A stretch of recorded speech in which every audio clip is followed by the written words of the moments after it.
SportsNola.com. It's a special edition of our first NBC Bank video previews as we look ahead to the final weekend, which is finally here, the final weekend of the high school football season. 5 more state championships games to be played Friday and Saturday in the Mercedes-Benz Superdome. Lenny Vangilder, Ken Trahan with you. We switch seats for this one as Ken will give you all of the answers and all of the reasons why there will be 5 winners and who they will be over Friday and Saturday. Ken, let's start in 1A and 2A on Friday. Not a lot of local interest, but still 2 pretty compelling games in the lower classifications on Friday. Well, these are both rematch games of last year's state championship game, which tells you how dominant these 4 programs are in their respective classes. In 1A, it's Mangum and Haynesville. Haynesville, a winner last year. They beat Mangum 42-21 for the championship. Shoes on the other foot this time around. The Dragons are really the favorite. Haynesville is the number 2 seed. So, again, being a rematch, Mangum had more players back from a year ago than Haynesville, but Haynesville's been very good, and you know their history, the second most championships in the history of Louisiana prep football to John Curtis. So this figures to be another great matchup, but a slight edge to Mangum in this one. And then, of course, with the 2A matchup, it's another rematch from last year, Kinder and Manny. Last year, Kinder won the game 34-20 in the Superdome. This time around, both teams are unbeaten. You talk about a colossal matchup. That's about as good as it gets. And this time around, some may think that Manny might have a slight edge.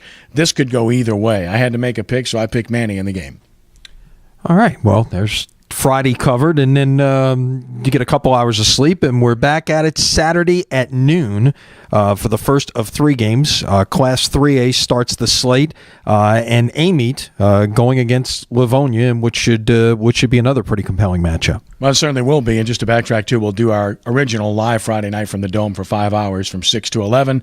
So full coverage with analysis, updates on the games, and guests throughout. Saturday morning, 3 Tailgaters show live from the Mercedes-Benz Superdome. Ed Daniels, Rick Gailey, and I from 10 to noon, and that leads right into the noon game, as you mentioned, as they get it started with 3A. And you're talking about Livonia and Amite. Livonia in the Dome a year ago, so they're back again. They lost last year's championship game, and they have a first-year head coach in Guy Mistretta. He's been there before with Redemptors, so he knows what he's looking at and what he's doing. Of course, the Amite Warriors, the Dean Poweries of the world, right? They're back again, and here they are.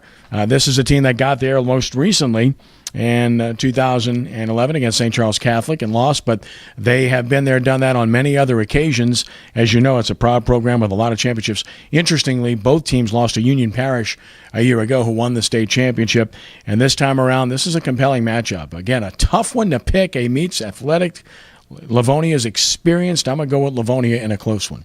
You mentioned that Amite St. Charles Catholic game, one of the stranger games that we've ever seen in the Dome. 9-8 was the final, late home run, I think it was, perhaps. But all right, we move to 4A, and you will have this broadcast on WGSO at 3:30 on Saturday afternoon. What a great story Warren Easton has become here, and in the state championship for the first time in 56 years, going after their first state title in some 7 decades, and a terrific matchup here against Neville. It's 5 against 2, but really it's better than the numbers suggest. Yeah, it really is. Warren Easton's offense is second to none. They can score from anywhere, anytime with anyone on their team because they're that good. Deshaun Capers-Smith has been the best all-purpose player, in my mind, in Louisiana, with all due apologies to Shea Patterson. And, of course, Tyron Johnson, the best wide receiver in Louisiana. But that's not all they have. They have a lot of other skill on that Eagle side. The problem is they're facing Neville. This is the dominant program in the class, and they've won it in 2009 and 2011, got there again in 2012, knocked out in the semis last year, but they're back, in my mind, as the favorite. Balance on offense, great defense, terrific kick return game. They really have it all. Another one of the storied programs in Louisiana prep football lore, so you have to give them the edge in this game. Always tough for first-timers, but somebody forgot to tell Judge with that. They did. It's a very similar storyline, in fact, between those 2 programs and from the same neighborhood even. So, all right, we get to the finale, 5A, and the 2 programs that arguably in the last decade have done, if you leave West Monroe out of it, it's really those 3, but if you left West Monroe out of it, your 2 best programs in 5A over the last decade are arguably Trahan and Acadiana, and they will meet up in this finale on Saturday night. Well, the consistency of the Acadiana program is astonishing. Ted Davison has done a fantastic job.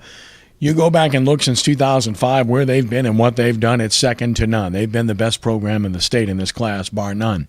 And here they are again, a bit surprisingly, because they were a nominal team that lost 3 games and got beat soundly a couple of times in the regular year. They changed quarterbacks, and they're playing their middle linebacker at quarterback. He's playing both ways, and it's really improved their offense. Their defense has gotten better. They've gotten healthier up front on offense where they thrive, getting off the football and getting into you very quickly, getting off the ball quicker than anyone I've ever seen. And, of course, Malik Eugene, a very good running back. Trahan has it all. The only thing they don't have is that one quarterback to hold it down. They alternate quarterbacks, and that could be an interesting scenario. They'll go with the hot hand. That's the only question mark this team has. They've got great running backs. Kirk Merritt hurt his ankle last week, but he'll play. Will Matthews is outstanding. Alfred Smith, a brilliant wide receiver. Offensive line's good. Defensive line is gigantic and brilliant. Of course, it's led by a terrific player, a guy that everybody's recruiting right now in Glenn Logan. And then their secondary is outstanding too. So personnel-wise, it's hard to go against Trahan, but remember this: Acadiana beat Trahan 35-7 last year in the semifinals. But go back to 2007, and Trahan won in the Dome over Acadiana 41-21. This is the rubber match. And I'm going to go with the Trahan Wildcats under Steve Robichaux to claim a 3rd title under Coach Robichaux in his 2nd stint as the head coach at Trahan. And, of course, that one on WGSO as well. We're on the air, 3 Tailgater Show, 10 to noon, and then we're on at 3:05, and then from 3:05 until when it's over with on 9:90 a.m. this Saturday. Bring some water and some lozenges and all that kind of stuff to get you through what'll be a great day, a great 2 days of football. No better place to be than the Mercedes-Benz Superdome Friday and Saturday to round out your high school football season. And no better place to keep up with it than right here at sportsnola.com. That's our special edition of the First NBC Bank video update to preview the last weekend of the high school football season. Stay with us right here at Sports Nola for much more coverage.